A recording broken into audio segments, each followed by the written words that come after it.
Hello, YouTube.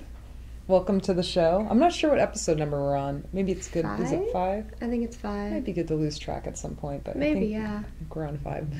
So cool. Welcome. Thanks for watching, tuning in. Today we're going to talk about anger and violence in light of the mass shootings, and we recently had the horrible tragedy in Parkland, which is actually not far from us. We're in Florida, a couple hours south. And actually today, those kids were up in the legislature in Tallahassee, Florida, earlier today and yesterday, trying to convince the legislators to change the laws. So we thought we would talk about that today. Katie's done some research. We thought we'd talk about gun reform laws a little bit, although, you know. There's so much research on it. And it's interesting, I wanted to bring up first, before we got too deep into it, just a couple weeks ago, I forget which episode, maybe on episode 2 or 3, we were talking about what does it mean to be American. Yeah. I think we were talking about the Winter Olympics. Is it that one? I think, yeah. We were talking about citizenship, and I brought up the point where, like, what makes you an American citizen? Is it just being born here? Is it that you go through all of the steps? And then, but does that make you American? What does it mean to be truly American? Yeah. And the point you made was, someone who was born here but would do something, commit an atrocity like a mass shooting, you wouldn't consider them you're to be not American. Because that's not an American thing to do. Yeah, I mean, it's not a human thing to do, but beyond that. We can get deep about that in a couple minutes. But it's interesting, and now here we are talking about another mass shooting. Just last year, actually, it's been a year and a half now, we had the mass shooting in Orlando. Now that's literally in our backyard. That's just a couple minutes from the office. And so, we kind of know what it feels like. And it's sadly, that happens across the U.S. Pretty soon everyone will have been near or been involved in or know someone who was involved in a mass shooting, just because that's sort of the nature of these things. And they do have a tendency to sort of spread out where, it brings a lot of people in a good way, community-wise. We saw that in Orlando when the Pulse shooting happened. Everybody locally was affected in a way that kind of brought us together. And so everybody can be affected in that positive way when these things happen. There's also the flip side of that too, which we'll talk about, because it does tend to bring up the negative and the blame and what can we do to change things. But change doesn't usually come out of it. We talk about it, but nothing really happens. And that might be partly the nature of how do you prevent these things? Like, we can talk about measures like gun reform and mental health screenings and metal detectors in schools, other things that can be done. But those are sort of band-aids that are at the last layer of the problem. There's a deeper problem going on, obviously, if we're the type of humans that these things happen. There's something, we're failing our citizens, our people in some way. Ourselves. We're failing the shooters too, in a lot of ways. This last one, he was just a kid too. So. Yeah, he was a baby. They were all babies. They didn't even live their life. Crazy. It's so crazy. So we'll start by talking, just to kind of organize a little bit. Let's talk about some of the outward things before we get deep and look at what we can do inwardly on ourselves to help with violence, hatred, those types of things. Like, what are some outward things that we can do? The most obvious thing that people talk about when these things happen, what the kids are up in Tallahassee talking to the legislators about, is gun control, gun reform. Like, it can be common sense, right? It can be. It's not like come in and take everybody's guns, but we have laws that if you want to drive a car, you have to go and get a license. You have to take a safety test. There's simple things that could be done that aren't. It's not one extreme or the other. And I know you've done a little research on just what does it mean to have. So why even talk about gun reform? Because I know the argument is usually, well, you're never going to prevent these types of things completely. Just by taking away guns, that doesn't prevent violence. And that's true in a way, but statistics also show that although you can't prevent everything, you can certainly decrease the probability of gun-related violence with stricter gun laws or with gun reform. So I know you've done some. I did. As like a little side note, I wonder when cars were becoming a thing and more people were having cars and they decided to start licensing it, I'm sure that there wasn't like, okay, you're driving that horse, you need a license for that. At what point? That'd be interesting to look at. And was there a backlash? Yeah. Were people like, I don't think we should have to be licensed to drive cars. I've been driving a car. You're going to take away my horse? Yeah, you're going to take away my horse. So there's always backlash, but I think it's just unfortunate the way the debate's been framed. It's either you're pro-gun or you're anti-gun, and most people aren't one or the other. They fall somewhere in between. But it's very partisan. Yeah. I looked at a bunch of statistics where they asked Democrats, Independents, and Republicans their thoughts on, like, if there are more guns, is there more violence? And the answers were so different. So different. Not the actual truth, the facts, just what their perception of the statistics. You've got the actual statistics on gun violence in a way, too. I mean, as far as, like, we can see that areas that have stricter gun laws have and the classic case is Australia. What happened there? Australia in 1996. So Australia, first of all, comparatively, they don't have many mass shootings. Like, America has, so I have this statistic, America makes up less than 5% of the world's population, but we hold 31% of global mass shooters, which is huge. That's a lot of mass shooters. There's a lot of mass shootings that happen in America. As compared to other countries, yeah. I also found another statistic where our gun death rate is so much higher than other countries, but our death rate, just regular death, is not. So we have more guns per capita than most other Western countries. Civilian-owned guns, we have wildly more. The statistic, I can pull up some charts and, like, add them to the video, but the statistic between how many guns our civilians own versus the next person down, or the next high-income country down, is huge. And then how do we rate with gun violence as compared to them? I mean, does having more guns, because sometimes the argument is it can act as a deterrent to violence, but the statistics actually kind of bear out statistically the opposite. The amount of guns per person, so if you, like, factor in how many people are in America versus how many guns, statistically more guns means more violence. We have the highest rate of guns, or one of the highest rates of guns, and also one of the highest rates of violence. Gun violence, yes. And we've seen, I know you looked into this a little bit too, that in the states, in our country where there are stricter gun laws, there is also less gun violence. Right. In states like, what were the... So we'll link an article that we read from the New York Times, but three of the states with the strictest gun laws are California, Connecticut, and New Jersey, and then with the most lax gun laws are Alaska and Alabama. And I pulled up a chart. There's a website that has a whole bunch of statistics on gun violence and how many guns per capita and, like, all of this stuff. And you can create a chart that compares the statistics between the states. So I did that. Do you know the name of it? We can link it in the comments. I can link it. We'll link it. I think it's called gunpolicy.org. Okay. It's a different one. It's a different one, not that one. And I found that Alaska and Alabama actually had more gun deaths, or death by gun, I guess gun-related death, than California, Connecticut, and New Jersey. So that kind of backs up our theory that... It was fixed for population, because there's a lot less people in Alaska. Yeah, so it was per 100,000 people, how many gun deaths. Gotcha. So, yeah, but I mean, Alaska's... It's got less people. But, I mean, you know, and we could talk to death about this. I mean, obviously the statistics kind of bear out that if you want less gun violence in general, there should be less guns. That just is proven. It's not like an opinion or a fact. It's just there's charts that show that. It's just common sense. If you have a gun, you're more likely. If you don't have a gun, I guess the opposite is more common sense. If you don't have a gun, you can't shoot anybody.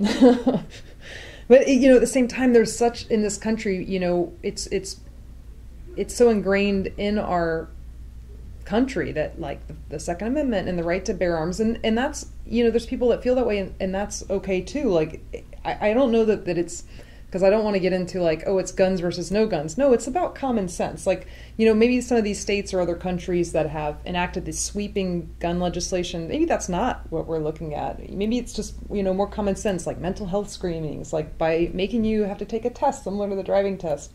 or by, having to pass like a 4-hour safety course. Like I know when I got my driver's license, you probably do the same thing. You have to sit through a class, like simple things like that make sense. They don't hurt anybody. It's not a taking away of guns. But, at the same time, it doesn't solve the problem, right? I mean, it's more a symptom. The gun violence is a symptom of a deeper problem. The way our society's set up, with the way we raise children and boys in particular. It's a very Western, a very American thing. Like, she had me look up if any other countries have enshrined gun ownership in in their constitution. Because it's so interesting. It's like, a tenet of being an American is that you have a right to have a gun. So the Second Amendment was such a huge talking point for the founding fathers. Like, there were people who would refuse to sign off on the Constitution because they wanted the Second Amendment. They wanted the Bill of Rights included, and that was a huge thing. I don't know if we could go into. I know you've read that whole, and I looked at it too. She studied this topic extensively because the Second Amendment, that's a whole other. And it's not understood. No, and it never was intended to be interpreted the way we're interpreting it, but it wasn't interpreted the way that either side is saying. So the way that it was intended to be interpreted isn't applicable to us now. Today but that's all. A different topic. That's a whole, we can't even go down that rabbit hole. That's a bit. And I don't want to get too wrapped up in guns too, because I really don't think, this is what happens after every tragedy. Let me back up. It's like, we get upset and we're hurt, and this horrible thing happened so close to home, or wherever you are, you're affected. You don't want to see children dying at school. It's crazy. But what do we do? Then we start blaming each other. And now, depending which side you fall on, you're mad about something. You're either mad about, gun reform, or you're mad about we should be arming teachers, or, it's the FBI's fault. How about we stop blaming? Because that anger, that hatred that's created by doing that doesn't help. It fuels this fire, this global hate fire that we see happening, and could end up breeding more mass shooters if we have this attitude of hatred toward our fellow man. Yeah, because hatred is hatred. There's no good hatred. There's no correct hatred. Hatred is hatred. So we're mad about the shooting. Okay, we can be mad about it, but let's not be mad at our brothers and sisters, and let's not fight with each other, because that doesn't help. And now we're starting to get into the second part, because I said let's talk about some outward solutions, but inwardly, what can we do? I mean, we kind of forget that this guy that did this terrible thing, he's still a human, and you're a human, and I'm a human. And what is to say that sort of thing couldn't have happened to us? What's to say that we couldn't have been him? Yoga would teach us that we are him, that he's part of us in the same way that we're part of him, and that every quality that we have, he has too, that we're all like one, that there is no separation, and that separation is sort of an illusion. And so to think of a person that does a horrible thing as separate from us is a fallacy. It's an illusion, because those same emotions that exist in him also exist in us. The anger, the hatred, it's our dark side, if you will, to use a Jedi reference. We all have a dark side, and we've got to get into it and look at it. Does it mean that we're going to go out and commit a mass shooting? No, but the same emotions exist in us, and we have to integrate our own darkness. And the more we end up blaming our fellow brothers and sisters as part of the solution, it's not part of the solution. We're blaming them and creating more of this hatred, this animosity that only fuels this fire. So what do we have to do? I think it's a lack of understanding. You don't understand that that's inside of you.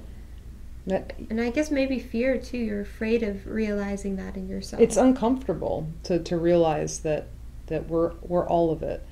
We're not just good, we're good and bad. This world, where we are on Earth, is a world of duality. There's up, down, left, right, good, bad, and all of it exists inside of us. To think that we're only good or positive is not possible, and we end up denying parts of ourselves, and then those parts excite up and create havoc. Yeah. But, it kind of ties in, because I like that we're talking about some of the inward work we can do to integrate our own darkness, integrate our shadow side. But there's also work we can do together, like community stuff, like being more involved with our neighbors and fostering this sense of community, this sense of love that then creates an environment for people like this teenager that was involved in the shooting, where maybe it would be less likely to happen, because It starts there. It doesn't start with gun violence. Reform is the last bit of the puzzle. I think it's just talking to people, just talking about it, just not being afraid, not making it taboo, not like, if you're educating, these are kids, so these kids need to know. I mean, what do they need to know? I mean, they need to know that that people do bad things and that it doesn't make them bad people. It's just that you have to understand that you're susceptible to that shadow side, that you have that within you, and you shouldn't be afraid of it. You should embrace it and be able to talk about it, because if you can't talk about it and you are fearful of your own, that side of you, that's in you. Yeah. And if you're afraid of it, it's almost blocked. Like, it probably starts with fear, but I feel like a lot of people just are completely blocked from recognizing their own darkness. Yeah. Like, it's just, nope, I would never do that. Yeah. That's not me. It's like, okay. I mean... But you don't know that. There are so many people who haven't even realized that side of themselves. That haven't even... Well, it takes inward work, and it's not easy to work on yourself and to really look at yourself. There's a lot of practices you can use to get there, but maybe it's easier just to kind of go about your day and not worry about those things, and to get angry at the people on Facebook or your neighbors, the people you work with, and not realizing that anger that you're participating in is just the flip side of anger that people that do more horrible things. It's two sides of the same coin. I feel like step one is just being able to talk about it. Yeah, well, that's what we're hoping to do, right? Yeah, so let's talk about it. It's hard too, like, especially on Facebook, when you have these people that you're probably not really friends with. Yeah, not like everyday friends. Yeah, just they're just Facebook like acquaintances. Friends. So you don't feel comfortable enough to talk to them. To engage, yeah. Yeah, to like really spill your heart out. And like, I feel that way with you. Like, I'd probably tell you anything. And it sucks that there may be people that don't have that person that they can just...